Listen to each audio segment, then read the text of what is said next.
Singapore's chewing gum ban dah jadi the butt of many jokes, especially among foreigners. But in case you didn't know, chewing gum posed grave issues for our country pada masa itu. Puncanya, the disruption of chewing gum on MRT trains. Dalam dua insiden pada Julai and August 1991, chewing gum was found melekat di tengah-tengah pintu MRT and caused the train to stop pasal pintu tak boleh tutup. Sebenarnya, masalah caused by chewing gum litter ini dah bermula sejak 1983. That's basically 8 years of mess. According to HDB, kita terpaksa allocate $150,000 every year untuk bersihkan chewing gum litter. Despite banyak masalah yang timbul, no action was taken hinggalah pada tahun 1992 selepas insiden MRT train yang tergendala. As such, chewing gum was officially banned pada 3 January 1992 dan sale, import and manufacturing of chewing gum semuanya dilarang di Singapura. Tambahan pula, Singapore government mengarahkan semua broadcasting channels untuk stop all ads pasal chewing gum. Sejak itu, sesiapa yang jual chewing gum akan kena saman sehingga $2,000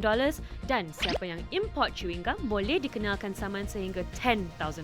Clearly, the ban amat berkesan kerana chewing gum littering cases berkurangan. If you like all things Melayu, jangan lupa untuk like and share OMG XBH on Instagram and TikTok.